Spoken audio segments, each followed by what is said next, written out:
약할 때 강함 되시네. 나의 보배가 되신 주 나의 모든 것. 주 안에 있는 복음. 잠언에 나타난 복음 10번째 시간으로 오늘 이 시간에는 뇌물에 관한 오해라고 하는 제목으로 우리가 주님의 말씀을 듣도록 하겠습니다. 얼마 전에 제 친구를 만났는데 이 친구의 남편은 공무원입니다.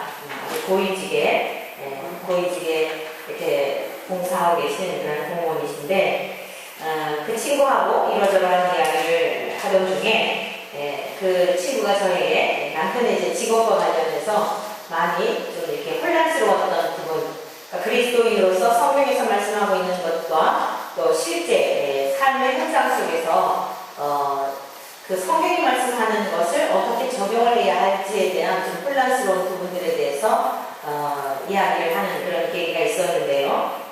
특히 뇌물에 관한 이야기였습니다. 이렇게 고위직에 있다가 보니까 뇌물을 줘야 할 때도 있고 뇌물을 받게 되는 상황도 있는데 성경에 보면 뇌물을 주라고 했다는 거죠. 근데 이게 과연 세상에서도 뇌물을 주면 어떻게 돼요? 그게 이제 발각이 되면 뭔가 더 좋은 길이 열렸다가도 차단이 되고 아주 부끄럽고 수치를 당하잖아요. 그런데 오늘 보면 잠언 17장 17장 몇 절이던가요? 8절 말씀을 보면 뇌물은 그 인자가 보기에 보석 같은 즉 그가 어디로 향하든지 형통하게 한다는 거예요. 근데 이게 정말 이 세상에서도 뇌물을 주다가 주고받다가 걸리면 직장도 잘리게 되고 수치를 당하게 되는데 이 잠언의 말씀은 뇌물을 주게 되면 형통하게 된다 이런 말씀이 있다는 거죠. 그래서 참 혼란스러웠는데 그래도 그건 아닌 것 같아서 뇌물을 주는 일도 없고 받는 일도 없었더니 하나님 오늘날 이렇게 또 성실하게 그냥 맡겨진 그런 자리에서 주님 바라보면서 누가 알아주지 않든 부당한 뇌물을 갖다 바치거나 이러지 아니하고 그러고 왔더니 오늘의 자리까지 이렇게 이르렀노라고 이야기를 하더라고요. 자, 오늘 매우 중요한 부분을 우리가 좀 다루게 될 터인데 제가 다음의 내용 좀 이렇게 앞부분 그분이 강의한 내용에 대한 것을 여러분들에게 좀 인용해 드리면서 좀 소개를 하도록 하겠습니다. 고신대 석사 교수인 손봉호 교수께서 한국교회의 반성과 새로운 도전이라고 하는 주제로 모 교회에서 진행했던 강의 내용이에요. 그런데 제가 이 내용을 좀 이제 어느 카페에서 이거를 그분이 이제 한 거를 녹취를 해가지고 이렇게 올려놨는데 그거를 인용을 해서 제가 좀 읽어드리도록 하겠습니다. 사회 지도층을 보면 판사와 검사의 상당수가 기독인이고 국회의원도 3분의 1 이상이 기독교인입니다. 우리 인구의 19%가 개신교인인데 국회의원의 3분의 1이 기독교인이라면 지식층일수록 또 사회 수준이 높으면 높을수록 경제 수준이 높으면 높을수록 기독교인이 많다는 것을 보여줍니다. 이런 점에서 본다면 한국의 종교는 기독교라고 말해도 될 정도입니다. 그러나 최근에 기독교의 성장이 수적으로 후퇴하고 있습니다. 열심히 기도하고 노력하는데도 불구하고 기독교인의 수가 줄어들고 있습니다. 이보다 더 심각한 것은 기독교가 사회적으로 조롱거리가 되고 있다는 것입니다. 라고 하는 이런 내용이 이제 강의 내용인데요. 그래서 이렇게 잘못된 이유를 나름대로 분석하셨어요, 그분이. 그 이유는 뭐냐면 성경을 잘못 이해하는 것이라고 지적을 하고 있습니다. 잘못 이해하면 편하기 때문이라는 거예요. 성경을 잘못 이해하면 편하기 때문이고 또 잘못 이해하면 돈 벌기도 편하고 교회 신앙생활을 하기도 편하고 모든 면에서 편하기 때문이라고 이렇게 지적을 하고 있습니다. 말씀대로 살라고 하면 사람들이 교회에 오지 않는다는 거예요. 부자들이 교회에 올 수 없다는 겁니다.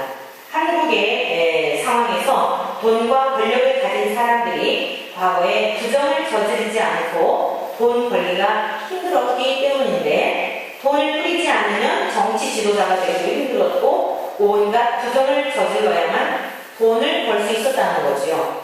그런 사람들에게 목사님이 잘못했다고 하면 교회에 오겠냐는 거예요. 그런 사람들이 교회에 나오게 하려면 그거 괜찮다. 하나님은 다 용서하신다. 하나님은 사랑의 하나님이시다. 이 회개라고 하는 것을 말하기는 하지만 제가 잘못했습니다. 성경적으로 근본적으로 오해해서 말만 가지고 잘못했습니다 하고 이렇게 이야기를 하면 죄가 용서받는 것처럼 이렇게 가르쳐 놓아서 오늘날 돈과 명예와 권력을 너무 좋아하게 되었다는 거예요. 그러니까 회개를 이야기하기는 하지만 잘못했습니다. 하나님은 사랑이시기 때문에 고백을 하기만 하면 용서해 주십니다. 라고 이렇게 하다가 보니까 근본적으로 성경에서 말씀하고 있는 회개에 대한 그 개념에 대해서도 잘못 이해하여 성도들에게 너무 이렇게 편안하게 신앙생활하도록 잘못 오해하도록 이렇게 해석을 하고 그렇게 가르쳤다는 거죠. 성경은 하나님을 믿고 예수님을 따르면 예수처럼 돈을 못 벌고 예수님처럼 명예도 얻지 못하고 예수님처럼 권력도 누리지 못하고 핍박을 받는 것이 바로 기독교의 십자가의 종교인데 그것은 완전히 없어져 버렸다라고 개탄을 하고 있습니다. 예수를 믿으면 건강하고 돈 잘 벌고 출세하고 권력을 누리고 된다는 것만 계속 강조하고 그걸 강조하니까 교인들이 구름대같이 몰려들고 교회 나오는 것이 재밌다는 거죠. 이런 상황이 오늘날 한국 교회를 이런 지경으로 몰고 왔다고 이렇게 강의 내용 가운데 지적을 하고 있었습니다. 특히 한국 교회나 한국의 지도자들에게 이러한 의식 구조를 갖도록 오해되어 오는 것.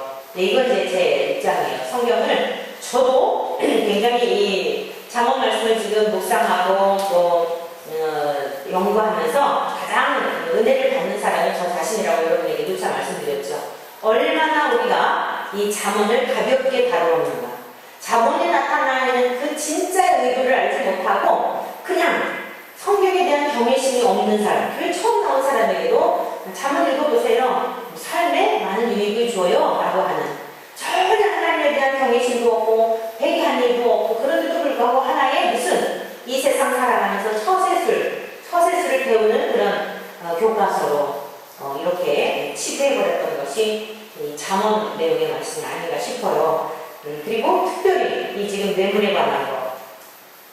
아까 제가 우리 친구 이야기를 했지만은 뇌물에 관한 것. 오늘 시간 관계상 제가 다 소개를 해드리지 못했어요. 그런데 우리가 뉴스에서 나왔던 그 많은 일들 있잖아요. 사회 지도층 인사들의 부조리하는 것. 부산 저축은행이 아무튼 그 외에 너무나 우리가 그냥 누구 그러면 다 알만한 사람들이 다 아주 믿음이 열심히였다라고 하는 크리스찬들이었어요. 교인들이었다는 거예요. 그분들의 이제 이런 여러 가지 그 상황들을 예를 들면서 했는데 오늘 저는 특히 우리가 오해된 성경에 대해서 잘못 해석하고 오해되어 왔던 부분들이 바로 뇌물에 관한 부분이라는 겁니다. 그래서 저는 오늘 이 시간에 본문 말씀을 근거로 하여 뇌물에 관한 오해라고 하는 말씀으로 세 가지를 살펴보도록 하겠는데 성경은 뇌물에 관해서 어떻게 말씀하고 있는가라고 하는 것을 첫 번째로 살펴보겠고요. 두 번째로는 우리가 이제 뇌물에 대한 유혹을 받을 때가 있어요. 우리 자신도 뇌물을 받는 어떤 그 직업 위치에서 직장에서 뇌물을 받을 어떤 유혹을 받을 수도 있고 또 내가 이렇게 좀 편케 좀 잘 되기 위해서 또는 자식들을 위해서 뇌물을 주고자 하는 이런 어떤 유혹을 받을 수도 있지요. 두 번째는 뇌물의 유혹에 대해서 살펴보고요. 세 번째로는 공의에 대한 축복이라고 하는 말씀으로 오늘 말씀을 마무리하도록 하겠습니다. 자, 그러면 첫째로 우리가 살펴볼 것이요. 뇌물에 대하여 성경은 어떠한 가르침을 우리에게 가르쳐주고 있는가에 대한 부분입니다. 우리 한번 다시 잠언 17장 8절 본문 말씀을 좀 다시 한번 천천히 좀 읽어보겠습니다. 시작.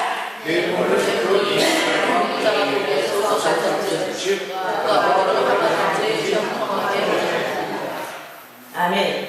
자, 뇌물은 그 임자가 보기에 보석 같은즉 그가 어디로 향하든지 형통하게 하느니라 라고 말씀하고 있어요. 뇌물을 주라는 거예요? 말하는 거예요? 주라는 거죠? 문자적으로 우리가 보니까 그러면 어떻게 된다고요? 형통하게 된다는 거예요. 집에 있는 것도 말고 또 다시 시중에 나가서 사다가 보는데요. 다 비슷비슷한 내용이에요.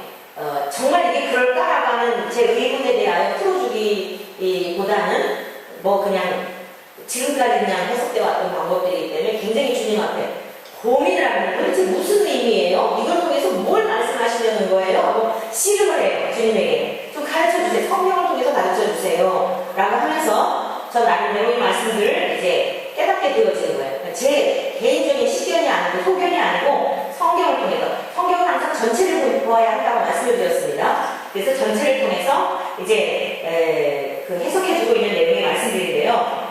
오늘 이 말씀만 보면은 뭐냐면 본인은 다다. 본인은 자 너의 문제 해결해 줄 수 있다. 뇌물을 갖다 주어서라도 형통한 길로 그 뇌물을 갖다 주면 너를 형통한 길로 인도할 거다라고 하는 것처럼 보여준단 말이에요. 이것이 이제 어느 한 교인의 예를 한번 좀 적용을 해보죠. 가상 인물을 이 시나리오를 우리가 좀 만들어서 어떤 이제 A라고 하는 기독교인이 있어요. 근데 자기 아들을 군에 보내고 싶지 않은 거예요. 근데 재력은 많아요. 충분히 이 아들을 군에 보내지 않을 정도로 뇌물을 그 해당되는 사람들에게 갖다 주었을 때 왜? 뇌물을 갖다 주면 허용한다고 했으니까 1차적으로 어때요? 성경에서 허용하고 있는 거예요? 반대하고 있는 거예요? 허용하고 있다고 생각이 되잖아요. 그러니까 내 아들을 군에 보내지 않기 위해서 뇌물을 갖다가 그 관계되는 사람들에게 어떻게 해서 해결이 됐어요. 그리고 또 그게 잘 통해가지고 군에 안 갔네요. 군에 안 갔는데 얼마쯤 지나다가 이제 이게 그냥 승승장구 잘 나갔어요. 잘 나가서 아주 그냥 정부에서 요직으로 딱 발탁이 돼가지고 아주 비일비재하게 지금 일어나고 있는 일들이에요. 기독교인들 주변에도 다 그 기독교인들에게도 다 일어나는 일이래요. 이래가지고서 딱 했는데 감춰지는가 싶었고 그 아들은 잘 군대도 안 가고 많은 세월이 흘렀는데 그리고 형통한 줄 알았는데 근데 안 갔으니까 뇌물 갖다 바쳐서 이게 얼마쯤 세월이 지나고 나가지고 들통이 났어요. 이게 형통한 거예요? 형통하지 않죠? 그럼 또 주께서 뭐라 그랬어요? 구하라, 찾아라, 두드려라. 이런 것을 해요. 기도하라고 그러시나 보다. 하나님이 참 낮추시고 우리가 너무 나태해졌나 보다. 그 기도 제목이 뭐예요? 하나님, 이거 수치를 당하지 않도록 덮어주세요. 걸리지 않게. 이제 초문에 나가서 하게 됐는데 복잡하게 생겼습니다. 하나님 이렇게 해결해 주세요. 온 목회자를 비롯해서 온 성도들이 작심을 하고 작전 기도를 하네요. 자, 이거 들키지 않고 잘 해결되게 무마되게 해주세요. 그리고 들키지 않고 잘 무마되면 뭐라 그러죠? 기도에 응답받았다 이렇게 생각을 하죠. 근데 이게 또 재수가 없게 그게 생각하지 못하고 다 드러나 버렸어요. 그럼 어떻죠? 하나님은 우리의 기도를 들어주시지 않나 보다. 이러면 뭐야? 하나님 뭐 이렇게 이랬다 저랬다 해. 뇌물 하나님 바치라고 해가지고 바친 건데 내 생각으로 한 것도 아닌데 성경에서 그랬던 건데 라고 이렇게 자의적인 해석을 하고 또 잘못 가르쳐서 또 상담도 하겠죠. 목사님 이 차도차에서 이랬는데 이래가지고 이랬으면 좋겠는데 어떻게 하면 좋을까요? 성경에도 뇌물을 이렇게 갖다가 바치면 그 형통하게 한다 했으니까 형통 갖다 잘 하십시오 라고 할 수 있지 않겠습니까? 그래서 오늘 굉장히 우리가 한번 이런 뒤집어서를 생각을 해봐야 돼요. 교회를 안 다니는 사람도 돈만 있으면 뇌물을 갖다 주어서 자기 자식들 군대에 안 보내고 싶어 하는 게 부모들 마음이죠? 맞아요? 교회 안 다녀도 빨리 여러분 진도 나가야 되니까 정신 바짝 차리셔야 돼요. 지금 점심을 너무 맛있게 잡숴갖고 아주 졸린 시간에 이게 지금 그렇게 여러분들이 개신질의 눈을 가지고 감상하듯이 설교를 들으신다는 게 아니에요. 얼마나 우리들이 충격을 받아야 하는지 오늘 충격적인 시간인 겁니다. 제가 다시 여쭤보겠어요. 교회를 다니지 않는데 돈은 많아요. 이 사람들이 자기 자식이 잘 되기 위해서 좋은 대학에 보내기 위해서 군대에 보내지 않기 위해서 무엇인가 필법을 써서 뇌물을 주어가지고 그 길 형통하도록 할 수 있는 것 성경에서 배우지 않아도 이 사람들 세상에서 그런 처세술을 안다 모른다? 알아요. 그런데 아이고 내 새끼들 교회 다니니까 너무 순진무구해가지고 잘 모를 거야. 세상 사는데 맨날 비춰지고 뇌물도 갖다 주지 않고 그냥 멍청하게 그러니까 우리 주님이 불쌍히 여기셔서 그래 남 믿는다고 너무 그렇게 갖다가 기대지 말고 어떤 상황이 되면 뇌물 좀 갚아줘서 너네 자식을 하나님 이렇게 하도록 해라 라고 그래서 주님이 장언을 얘기해 주셨을까요? 맞아요? 주님이 그러셨을까요? 아니에요.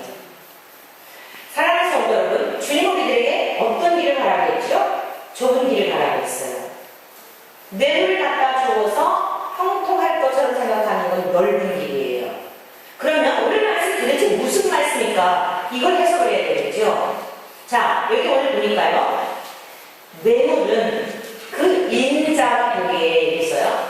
뇌물은 그 인자가 보기에 누구예요? 뇌물을 줄 수 있는 사람, 뇌물을 가지고 있는 사람. 뇌물 아무나 줄 수 없죠. 가난한 사람이 뇌물을 줄 수 있어요? 부자가 뇌물을 줄 수 있죠. 돈이면 다이고 돈이면 모든 안 되는 것도 되게 하는 이 재력을 가지고 있는 사람의 입장에서 보니까 나에게 있어서 돈이 전부이니까 딴 사람에게도 돈이 어떻게 생각하겠어요? 전부라고 생각하는 거예요. 내가 돈을 목숨처럼 생각하는데 그 사람에게 돈을 줬을 때 돈 싫어할 사람이 어디 있겠어? 라고 자기가 자유적으로 그렇게 생각을 하는 거예요. 그러니까 내가 이렇게 소중하게 생각하는 돈을 보석처럼 생각한다 그랬잖아요. 이거는 보석, 성경에서 말하는 보석, 보화 이런 거 뭐예요? 가장 생명처럼 생각하는 거예요. 가장 귀하게 생각하는 거예요. 이 돈을 가장 귀하게 생각하는 자기 입장에서 보니 어떤 문제를 해결하기 위해서 다른 사람에게 주게 되면 그 사람도 이 돈을 먹고 마음이 녹록해져서 내 문제를 넉넉히 해결해 줌으로 말미암아 내일이 형통하게 되겠지라고 이렇게 생각한다는 거예요. 무슨 이야기인지 알아들으셨어요? 자, 이 말씀을 여러분들에게 성경적으로 해석해 드리기 위해서 우리 한번 성경 말씀을 좀 찾아보시도록 하겠습니다. 성경에서는 우리들에게 뇌물에 대하여 어떻게 말씀하고 있는지 잠언 17장 23절 말씀을 같이 보십니다. 그 밑에 있지요? 다 한 목소리로 읽습니다. 시작! 악인은 사람의 손에서 뇌물을 받고 재판을 굳게 하느니라. 자, 성경에서 뇌물에 대하여 뭐라고 한다고 있어요? 뇌물을 주는 사람? 뭐라고요? 악인은 사람의 품에서 뇌물을 받고 재판하는 사람은 악인이다 의인이다? 악인이라는 거예요. 뇌물을 받고 재판을 한다. 이거는 악한 사람의 행동이라는 것입니다. 자, 우리 출애굽기 23장 8절 말씀을 같이 읽어보시겠어요? 여러 구절이 뇌물에 관한 말씀이 나와 있는데 다 찾아볼 수는 없고 우리가 세 군데만 좀 찾아보도록 하겠습니다. 자, 출애굽기 23장 8절 말씀 다 한 목소리 읽어볼까요? 시작! 너는 뇌물을 받지 말라. 뇌물은 밝은 자의 눈을 어둡게 하고 의로운 자의 말을 굳게 하느니라. 뇌물을 받아라 받지 말라? 받지 말라는 거예요. 불의한 재물을 탐하지도 말고 받지도 말라는 거예요. 그 뇌물을 받았을 때에 밝은 자의 눈을 어둡게 한다는 거예요. 옳은 판결을 할 수 없고 정직한 도와 정직한 길을 갈 수 없다는 것입니다. 의로운 자의 말을 굳게 한다는 거예요. 가난한데 아무 죄가 없는데 일단 악한 사람에게 돈을 잔뜩 갖고 나면 없는 죄도 만들어서 억울하게 그런 재판을 하게 된다는 거예요. 또 신명기 10장 17절 말씀 같이 좀 보시겠어요? 신명기 10장 17절 말씀 다 같이 읽습니다. 시작! 너희의 하나님 여호와는 신 가운데 신이시며 주 가운데 주시오 크고 능하시며 두려우신 하나님이시라. 사람이 외모를 보지 아니하시며 뇌물을 받지 아니하시고 고아와 과부를 위하여 정의를 행하시며 나그네를 사랑하여 그에게 떡과 포도주를 주시나니 너희는 나그네를 사랑하라. 전에 너희도 애굽 땅에서 나그네 되었습니다. 아멘. 여기도 뭐라고 말씀하고 있어요? 너희 하나님 여호와는 신 가운데 신이시며 주 가운데 주시오 크고 능하시며 두려우신 하나님이라는 겁니다. 그렇기 때문에 하나님은 사람을 외모로 보지 않고 뭐라고요? 뇌물을 받지 않는다는 거예요. 뇌물을 받지 아니하시고 오히려 고아와 과부, 성경에서 고아와 과부를 말할 때는 가장 돌볼 사람이 없고 힘이 없고 연약한 사람, 절대 빈곤의 사람, 이러한 사람들을 말할 때 고아와 과부, 특히 하나님을 떠난 백성들, 이제 하나님 없이 살아가는 돌볼 자가 없는 이러한 인생들 향해서도 고아와 과부를 말하고 있지요. 어찌됐건 문자적으로도요, 고아와 과부란 돌보리가 없는 불쌍한 절대 빈곤의 사람을 말하는 거예요. 그런데 하나님은 그 세상적으로 절대 빈곤과 가난 속에 허덕이고 있는 고아와 과부를 돌보시는 하나님이시라는 겁니다. 뇌물을 받는 분이 아니다라는 거예요. 그래서 너희들도 뇌물을 받지 말고 오히려 고아와 과부, 세상에서 도울 힘이 없는 그들을 위하여 정의를 행하시는 하나님과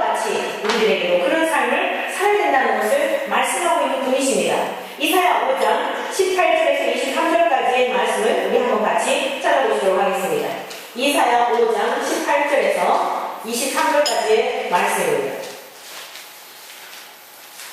다 같이 읽어보실까요? 이사야 5장 18절 말씀. 제가 읽어드릴게요. 그리고 설명해 드릴게요. 거짓으로 끈을 삼아 죄악을 끌며 수리줄로 한같이 죄악을 끄는 자는 화 있을지인정. 거짓으로. 여러분, 우리가 왜 뇌물을 줘요? 무엇인가 사실에 대한 것을 덮으려고 하는 의도지요. 그리고 무엇인가 나에게 불리한 것에 대하여 유리하도록 하려고 하는 것이요. 거짓된 것을 다 근원적인 게 뿌리가 거기에 있는 거예요. 그들이 이르기를 그는 자기의 일을 속속히 이루어 우리에게 보게 할 것이며 이스라엘의 거룩한 이는 자기의 계획을 속히 이루어 우리가 알게 할 것이라 하는도다. 악을 선하다 하며 선을 악하다 하며 흑암으로 광명을 삼으며 광명으로 흑암을 삼으며 쓰는 것으로 단 것을 삼으며 단 것으로 쓰는 것을 삼는 자를 화 있을진저. 스스로 지혜롭다 하며 스스로 명찰하다 하는 자를 화 있을진저. 포도주를 마시기 전에 용감하며 독주를 잘 빌는 자는 화 있을진저. 그들은 뇌물로 말미암아 악인을 의롭다 하고 의인에서도 공의를 빼앗는도다 라고 말씀하고 있어요. 자, 우리가 지금 성경을 세 곳을 찾아보았는데 뇌물에 대하여 뭐라고 말씀하는 거예요? 뇌물을 주라, 주지 말라. 주지도 말고 받지도 말아야 하는 것이에요. 그런데 오늘 잠언 17장 8절에서 뇌물을 주면 우리가 행복한 길로 인도할 거라고요? 아니요. 사람의 마음의 본성이 자꾸 그걸 합리화하고 자기 죄에 대한 것을 감추고자 하는 그 의도에서 뇌물을 주게 되면 이 문제를 해결하지 않을까라고 하는 주는 자의 입장에서 행복할 것으로 이렇게 생각한다는 거예요. 사랑하는 성도 여러분, 속지 마시기를 축원합니다. 어떤 면에서는 방어적 표현인 겁니다. 너 행복할 것 같지만 망하게 된다는 거예요. 오늘날도 수없이 보고 있잖아요. 뇌물을 주어서 그때는 행복하고 잘 되는데 다 한꺼번에 다 빼앗겨버리고 수치와 모욕을 당하는 수두룩하게 보고 있잖아요. 그런데 오늘 기독교, 교회 안에서 이런 것들이 비일비재하게 아주 교묘한 방법으로 하나님의 말씀을 자유적으로 해석해서 세상 사람들이 보기에도 너무너무 우리 하나님 믿지 않는 우리보다도 더 비윤리적이고 비도덕적이라고 하는 이런 모습이 보여지니까 조롱거리가 이루어진 거예요. 자, 오늘 저와 여러분들은 두 번째로 살펴볼 것이 뇌물에 대한 유혹이에요. 왜 우리는 뇌물 앞에서 마음이 약해지는 걸까요? 뇌물 앞에서 왜 마음이 약해지는 걸까요? 또 뇌물을 주고서라도 쉽게 문제를 해결하거나 문제를 덮으려고 하는 이런 의도가 뭘까요? 그것은 인간은 본능적으로요, 정직하고 바르고 공의롭고 이것을 싫어하는 거예요. 죄를 좋아하는 본성을 가지고 있는 거예요. 그게 들춰지는 것, 그리고 해결하고 치료받는 것을 좋아하는 사람이 없어요. 그래서 교회를 나가도 죄에 대한 이야기는 불편해하는 거예요. 오전에 이 시간에도 여러분 말씀 들었잖아요. 목사님 설교를 하는데 교회를 떠난 이유가 뭐였다고요? 내 삶의 근간을 기울들어 놓으니 난 너무 괴롭습니다. 나 교회에 가서 잘한다고, 비록 내가 세상에서는 약하여 죄를 지었지만 교회 가면 그래도 나를 잘한다고 감싸주기를 원하여 갔는데 세상보다 더 나를 정죄하고 내 속에 있는 말씀을 통해 막 죄가 드러나는데 내가 고통스러워 교회를 갈 수가 없습니다. 나 그러려고 한 거 아닙니다. 응? 어느 목사님이 그랬대잖아요. 내 근간을 흔들어버리고 있으니 내 속에 있는 다 죄가 생각나서 내가 괴로우니 내가 교회 갈 이유가 뭐가 있습니까? 하고 교회를 떠났다잖아요. 저와 여러분들이 하나님의 말씀을 보면 볼수록 내 속에 있는 그 참담하고 처참하고 정말 참혹한 실상을 낱낱이 주님 앞에서 볼 수 있는 내가 있기를 축원합니다. 여러분, 그것을 보는 것은 우리에게 은총입니다. 죽었던 우리들의 영이 살아났기 때문에 볼 것을 보는 것입니다. 보게 하신 하나님이 그거 보는 것으로 참담하게 우리를 그냥 버리시는 걸까요? 고쳐주시려고 보게 하시는 줄로 믿습니다. 성령님이 내 안에 계시기 때문에 죄에 대하여 말씀하시는 겁니다. 죄에 대하여, 의에 대하여, 심판에 대하여. 야, 내가 이런 죄인이었구나. 와, 진짜 난 소망이 없는 죄인이었는데 세상에 우리 하나님이 아들 예수님을 통하여 내 죄를 갚아주셨다니 그분에 내가 감사해서 거기서 찬송이 나와도 이전에 부르던 찬송하고 다르는 거예요. 내가 그냥 머리로만 알았던 그 교회를 다닐 때 그 찬송하고 내가 얼마나 참담하고 참혹한 죄인인가를 알았을 때 천부영이 없어서 손들고 옵니다. 그래, 맞아요. 진짜예요. 어쩜 이게 어느 분이 이렇게 나하고 똑같이 이거를 이렇게 느끼셔가지고 이런 찬송을 이게 쓰셨을까? 공감이 되는 거예요. 오늘 우리는 본성적으로요, 죄에 대한 그냥 덮어버리고 악취가 나고 냄새가 나는데 그냥 덮어버리는 이런 유혹을 우리는, 아니 이런 본성을 가지고 태어나는 겁니다. 우리 건물 안에, 우리 집의 1층에 치킨집이 있잖아요. 근데 이 치킨집에 보니까 하수를 만들지 않았고요, 얼마나 이 오물이 카페 이러고 가려져 있는지 몰라요. 그래서 제가 그 형제는 늦게 출근하니까 모르지만은 아침에 오면은 이 건물 안에 이 하수구 냄새가 진동을 해가지고 이게 보통 심각한 게 아니니 이 하수구 처리를 좀 해주시오. 이랬더니 좀 이따 이상한데요. 그래서 이제 제가 하도 잔소리를 하니까 그 위에다가 비닐을 갖다가 이렇게 씌워놨어요. 올백을 갖다가 눌러놓고. 그래서 이제 엊그제 또 이렇게 이 누수가 되고 이래가지고 앞에 있는 그 보수하는 아저씨를 불러갖고 그 바로 하수구 앞에 맨홀처럼 덮어놓은 게 있거든요. 거기를 이렇게 열어봤더니요, 그걸 비닐로 갖다가 얌전하게 덮어놓고 냄새를 가리려고 하고 포장을 했는데 그 오물이 어디로 들어가냐면 거기 맨홀에 지금 들어가 있어가지고요, 거기 가득 찬 거예요.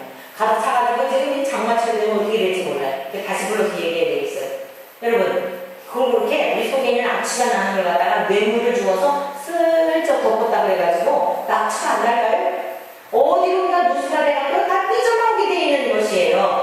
오늘 우리가 살아있으니 감사한 게 뭔지 아십니까? 내 모습 이대로 그냥 하나님 앞에 갔으면 다 하나님 앞에서 낱낱이 드러나서 정말 심판을 받고 수치를 당해야 할 텐데, 목욕을 다 하고 갈 수 있어서 천국 갈 준비를 하고 갈 수 있어서 살아있으니 감사한 줄 믿습니다.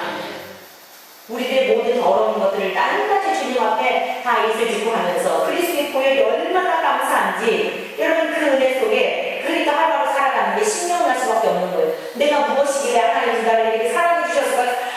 참 큰일 날 뻔 알았다. 진짜 죽으면 큰일 날 뻔 알았다. 이대로 죽으면 큰일 날 뻔 알았는데 주님 나를 어떻게 이렇게 하나 나를 보니 이쁜 구석이라고는 없는데 자꾸 이쁘다, 뭐 잘났다, 외모로 자꾸 생각하는데 영의 모습을 보셔야 돼요. 우리들의 영혼은 다 그 모습이 그 모습이에요. 악취가 나고 벌레가 꼬일 수밖에 없는, 마귀가 꼬일 수밖에 없는 이 본성을 가지고 태어났다는 말씀입니다. 그래서 이것들을 자꾸 덮으려고 하는 거예요.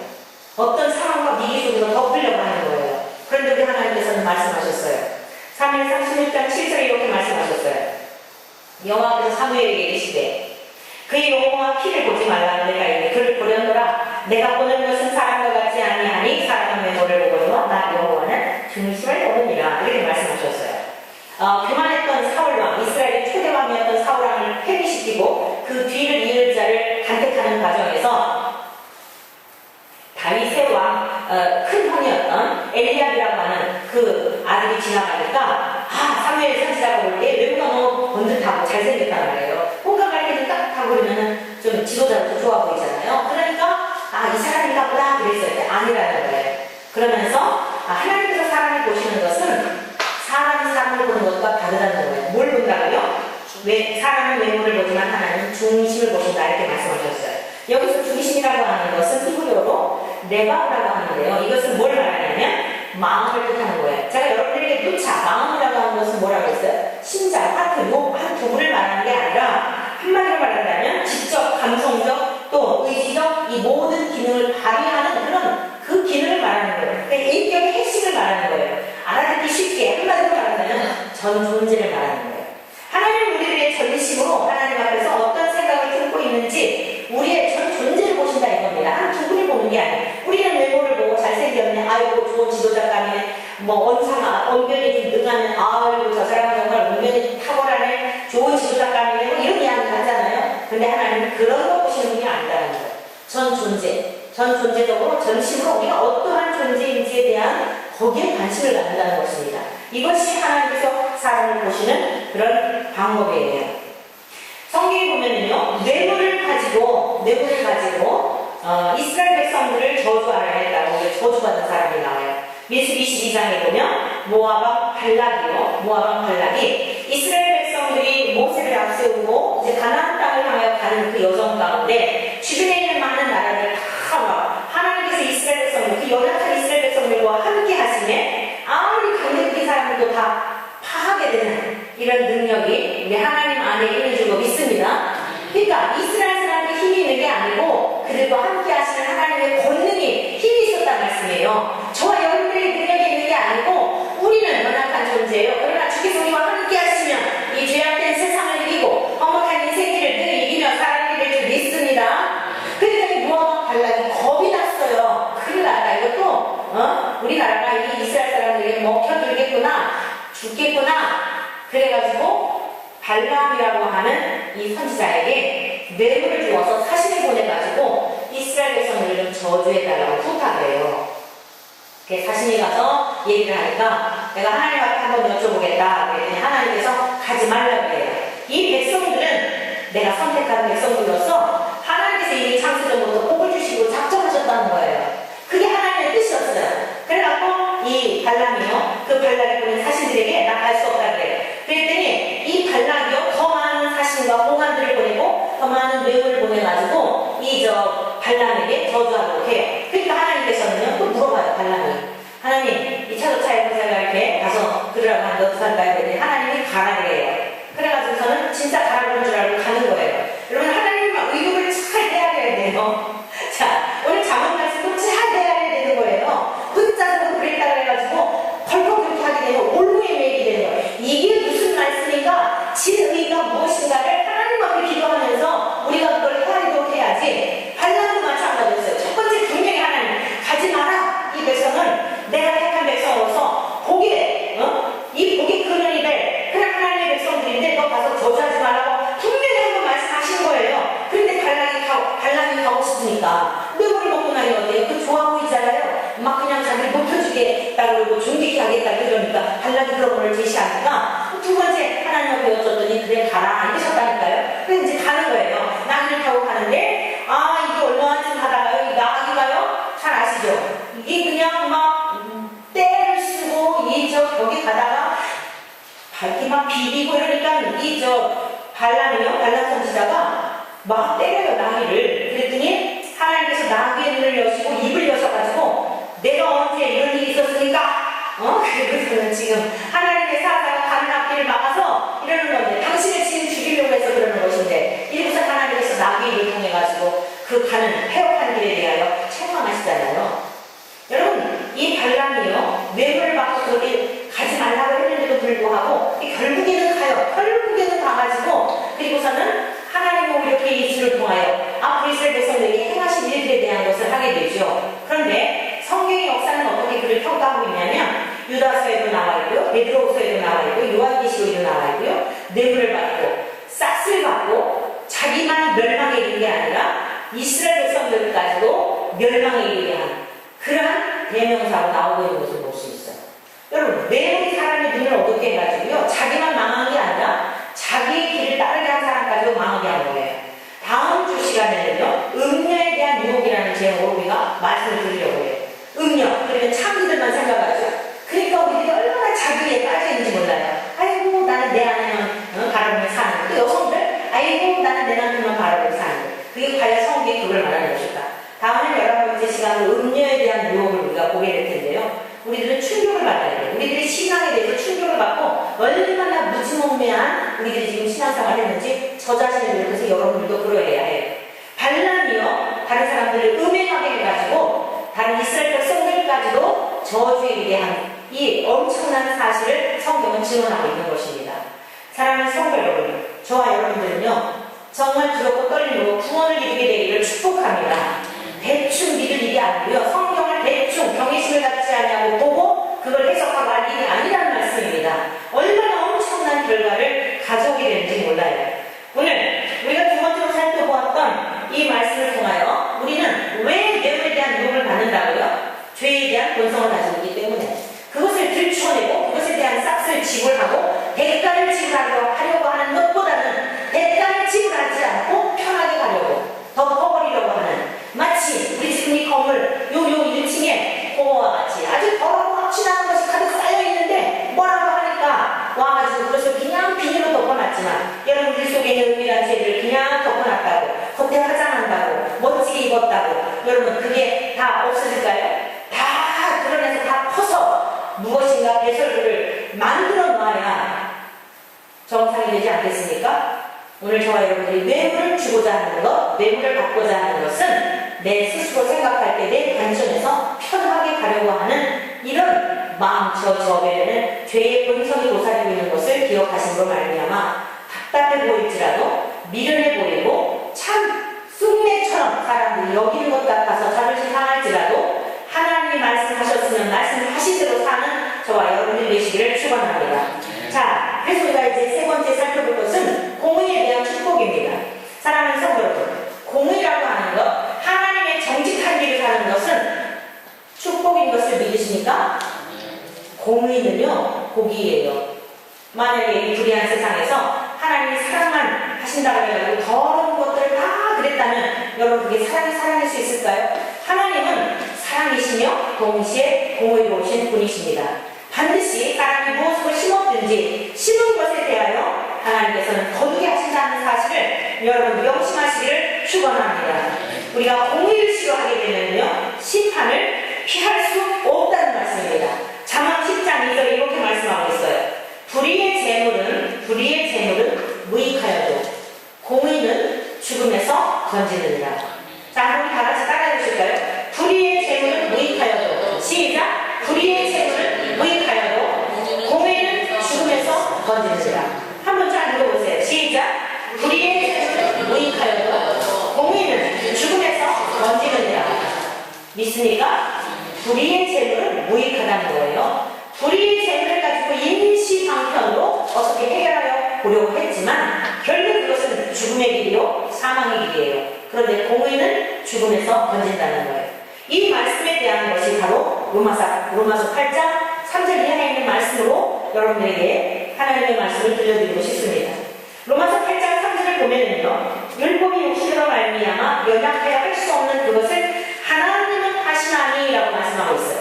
우리가 뇌물을 좋아하고 뇌물을 받는 것도 좋아하고 주는 것도 좋아해서 그래서 어떻게 편하게 가기를 원하지만 그 저변에는 죄에 대한 본성에서 그냥 살짝 가려보려고 하는 이런 의도가 있으나 우리 하나님은요, 이 공의로우심을 통하여 우리가 죽을 수밖에 없는 죄의 본성의 값을 해결해 놓으셨다는 사실이에요. 그래서 율법은요 우리에게 있는 죄에 대한 것을 값을 요구합니다. 그런데 이 육신은요, 여기서 육신이라고 하는 것은 헬라어로 사르스라고 하는데 이 사르스라고 하는 것은 죄된 본성을 말하는 거예요. 우리가 태어날 때부터 죄의 본성을 지니고 태어났지 않았습니까? 이게 육신이에요. 사르스. 이것은요 절대 율법의 요구를 행할 수가 없는 거예요. 갚아낼 수가 없는 거예요. 인간은 자기 죄에 대한 값을 지불할 능력이 없다 이겁니다. 그런데 어때요? 하나님께서는 그 값을 갚을 수 있는 그게 공의예요. 하나님께서 저와 여러분들의 제 값을 지불해 주신 것이 하나님의 공의입니다. 그러므로 공의는 무서워 두려운 게 아니라 우리가 너무 축복인 거예요. 하나님이 죄 값을 갚아주시지 않았으면 우리는 어때요? 계속 악취나는 상태, 죄된 상태에 머물러 있기 때문에 이 땅에서는 그럭저럭 살 수 있지만 죽음의 영원한 저 지옥 불못 영원한 심판에 가게 되는데 그건 기가 막힌 그 참담함이라고 하는 건 말할 수가 없는 것입니다. 자, 그래서 여기 뒷부분 3절 이하에 있는 말씀 제가 읽어드립니다.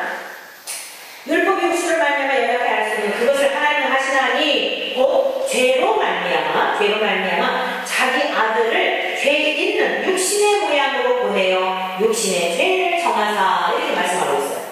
하나님의 아들이신 예수님이 육체를 입고 이 땅에 오신 것 자체가 뭐냐면 우리들이 갚을 수 없는 이 육신, 사르스, 죄의 본성을 가지고 태어난 우리들은 반드시 죄의 값을 갚아야만 우리가 자유를 얻게 되고 죄에서 이 속죄함을 얻게 되는데 우리 인간은 갚을 길이 없으니까 우리를 지으신 사랑의 하나님이 우리의 죄의 값을 아들에게 다 전가시켜서 죄 있다라고 정해버리심으로 그 죄를 다 뒤집어 쓰시고 하나님의 아들이 그 공의, 하나님의 공의가 충족이 될 수 있도록 십자가에서의 죄로 우리의 모든 걸 다 끌어안으셨다는 뜻이에요. 그래서 하나님의 공의가 성취가 된 겁니다. 그 공의 때문에 하나님의 사랑이 우리들에게 전달될 수 있었던 거예요. 믿습니까? 사랑하는 성도 여러분, 8장 5절의 말씀을 같이 보실까요? 다 함께 읽어보겠습니다.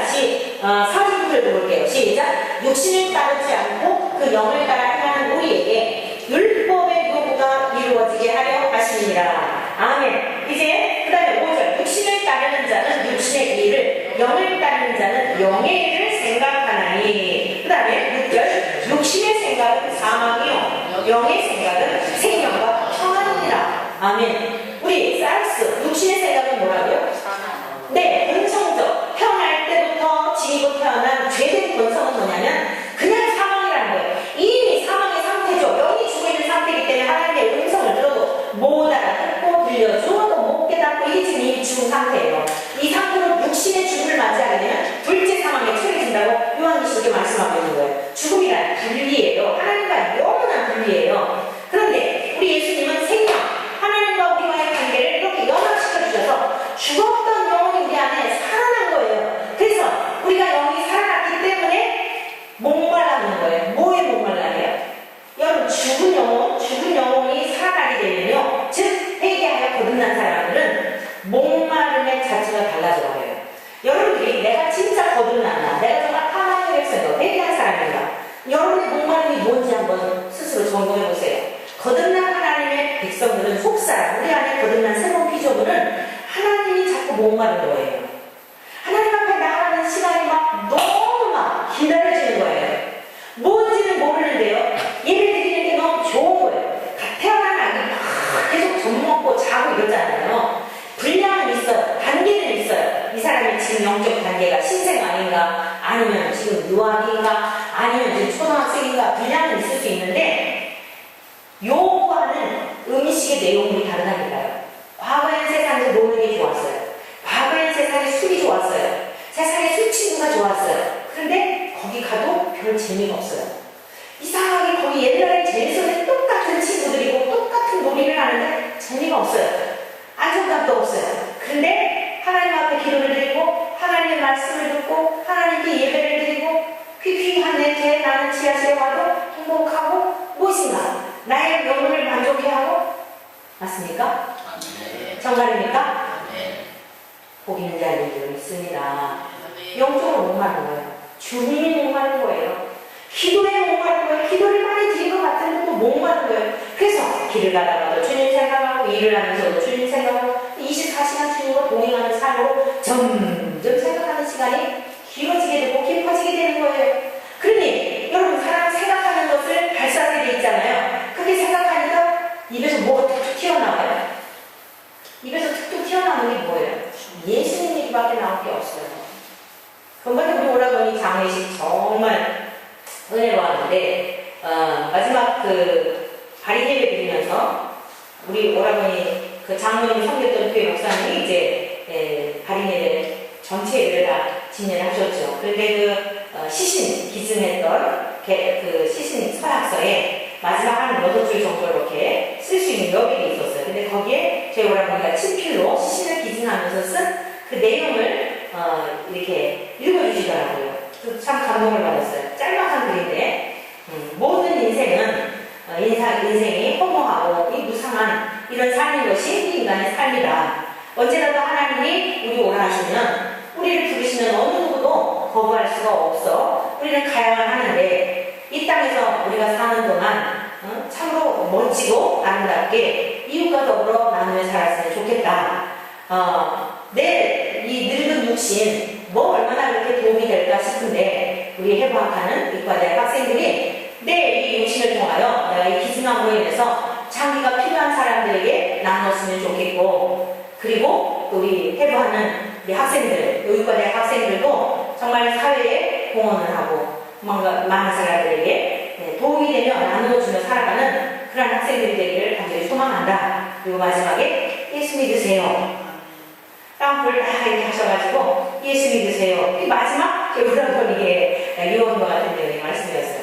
얼마나 아름답게 하셨는지 제가 곁에서 또 지켜보기도 했고, 어린 시절부터 그 오라버니 이렇게 같이 자랐던 시절도 있고, 정말 오직 예수님이었어요. 오직 예수님. 오직 예수님에게 집중되어서 살다가 너무 영광스럽게 저희 아버지가 그렇게 가셨고 저희 오라버니가 그렇게 가셨고, 이제 우리의 자녀손들이 그걸 다 갔잖아요.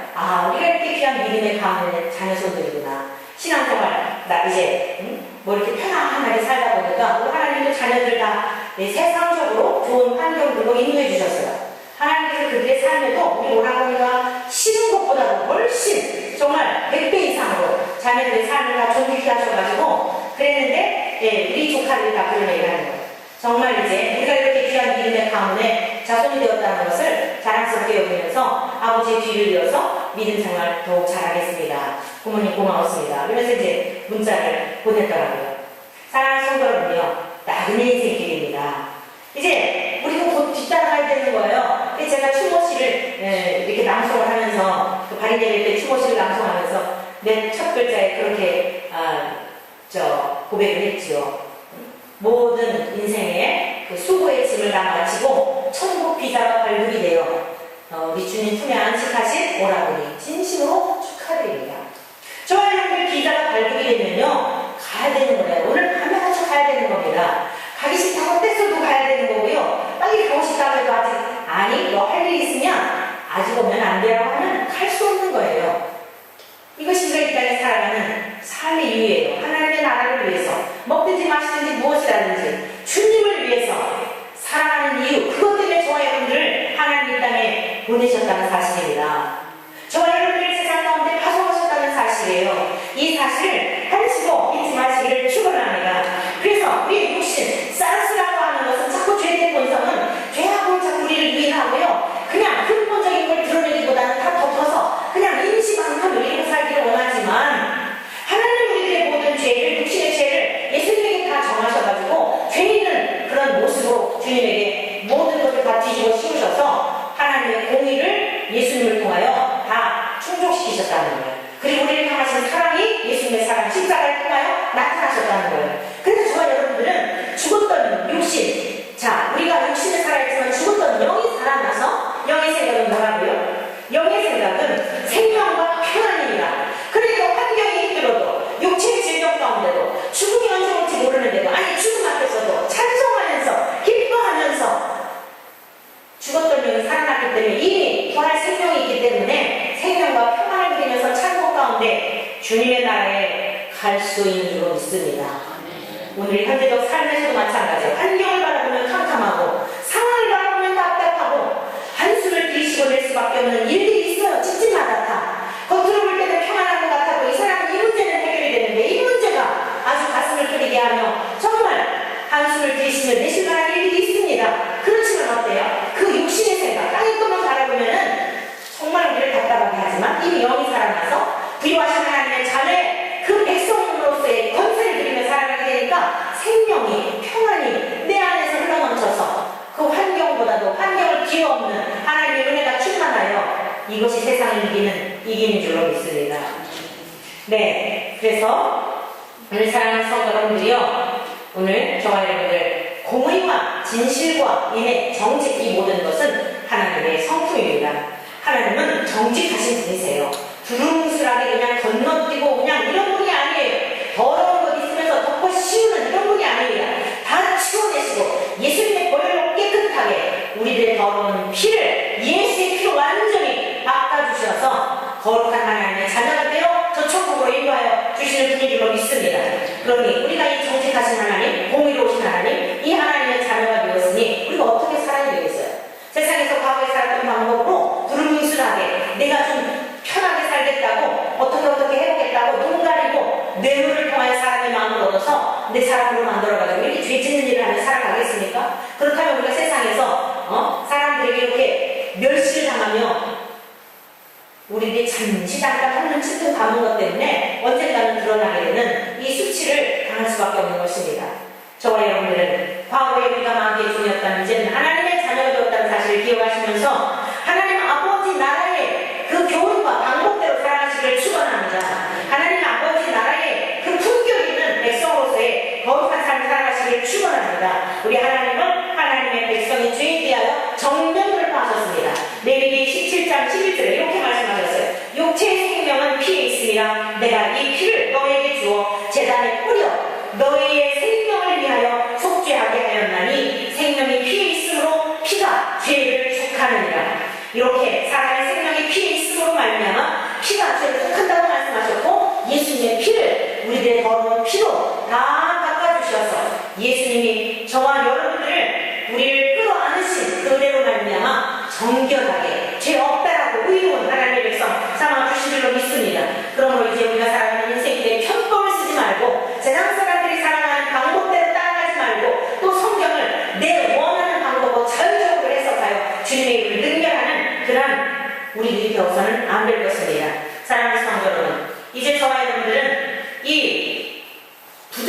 악한 것, 거룩하지 않은 것, 악한 것, 이런 것들을 미워하시기를 축복합니다. 우리 하나님 아버지의 공의와 정직함을 닮아갈 수 있기를 축원합니다. 공의 앞에 모든 저주를 친히 받으신 우리 주 예수 그리스도를 더욱 사랑하시게 되기를 축원합니다. 그리고 우리 주님 가신 길, 좁은 길, 남들에게 출세하지 못하고 유명한 사람이 아니어도 함께 한 길이랑 그 길 먹고 살아가는 그런 삶일지라도 우리 주님 가신 길, 좁은 길, 때로는 외롭게 느껴질지라도 그 길 가는 사람들 많지 않고 미련해 보이고 지혜가 없어 보일지라도 여러분 세상에 속한 지혜, 이러한 지혜에 빠지지 마시고 하나님의 나라에 속한 순결한 지혜를 그런 소유한 자들이 되어서 사랑하는 성도는 그 길을 넘어게 할 수 있게 되기를 축복합니다. 주의 성령이 저와 여러분 가운데 함께 하시기 때문에 넉넉히 우리의 신뢰의 이 인생의 여정길을 잘 마치도록 도와주실 것입니다. 저와 여러분 모두에게 성부와 성자와 성령의 동행하심을 통하여 승리하시는 나의 인생길이 되시기를 주의 이름으로 간절히 축원합니다. 예수 어린 양 존귀한 이름 예수 어린 양 존귀한 이름 십자가 죄 사하셨네